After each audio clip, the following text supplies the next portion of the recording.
Hi guys, we are Team 12 for Anthony and Robert, and we are going to use AI technology for suicide prevention. So let's say mental health. So now we're going to show you a small video of something that happened quite recently. It's a famous YouTuber, an influencer basically, who committed suicide at the end of June. YouTube star who went missing last week has been found dead. Police pulled the body of Desmond Amofa, better known as Etika, from the East River yesterday. They found him near the South Street Seaport. The 29-year-old went missing last week after posting a video apologizing to people he says he let down and saying it was a fun life. Etika is from Brooklyn. He was known for his videos about Nintendo games. YouTube said in a tweet, "We mourn the loss of Etika, a beloved member of our gaming creator community. All of us at YouTube are sending condolences to his loved ones and fans. If you or someone you know is in a crisis, help is available. You can call the National Suicide Prevention Hotline 24/7. So here are a few statistics about suicide in the USA. So it's about the 10th cause of death here in the US. And back in 2017, about 47,000 Americans died by suicide. And in 2017, there were an estimated 1.4 million attempts. So there were quite a lot of successful attempts. And in 2015, suicide and self-injury cost the US about $69 billion. So what we want to do with AI is actually prevent this technology. So how do people with bad mental health recover from their mental health issues?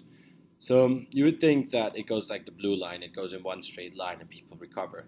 But actually they fall back and they go better and it goes worse and better and worse again. So there's always the chance that if they're in a bad state, that they can always relapse.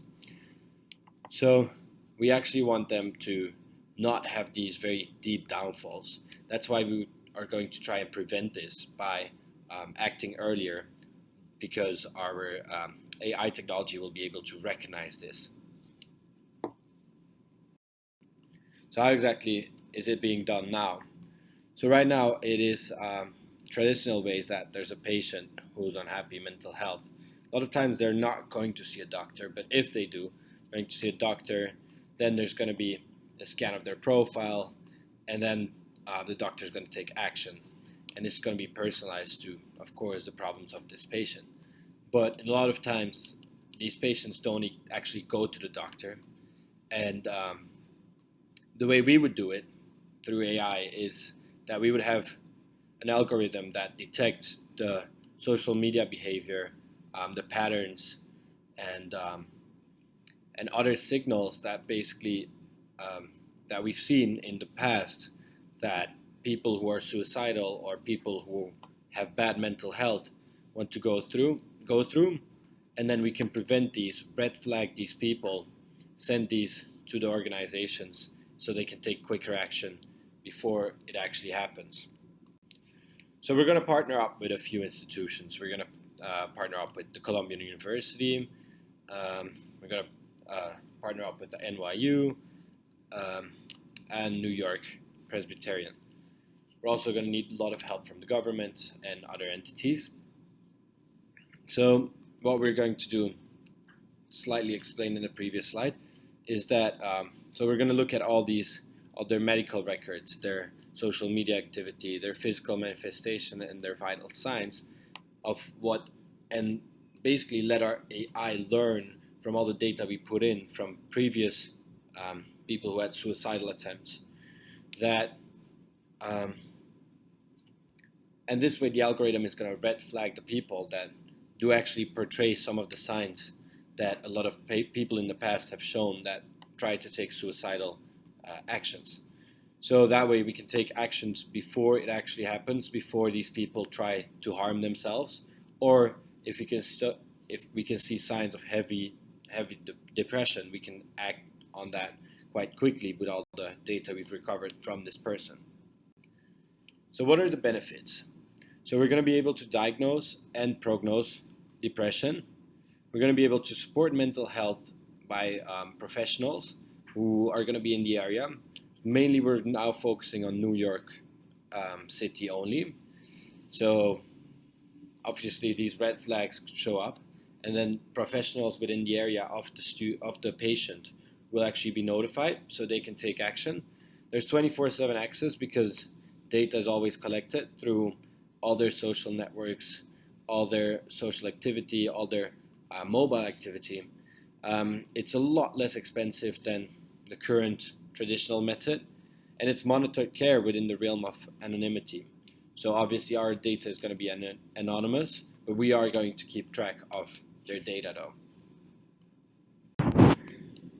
As an ethical business and an ethical way of using AI, we do not want to make an enormous amount of profit on the bad mental health of other people, but we do want to make a living as well. So we're going to charge people to use our intellectual property, to use our AI technology, such as universities, health centers, and all that. We're going to look for some NGO aid, the World Health Organization. We're definitely going to want to partner up with them as well to get some funding from them as well. Pharmaceutical partnerships in the area of New York City, because they are obviously going to benefit from our technology as well. And using this data, they know what kind of medication they need more in stock and stuff as well. We're going to look for government funding because governments obviously want their cities to be happier. It's very bad marketing if you have a high suicide rate within your city. And then we're also going to use data monetization to get some revenue. But we really want to raise awareness for this issue because a lot of people, they just think that mental health is something that's in the head of people, and that's like, it's not really real.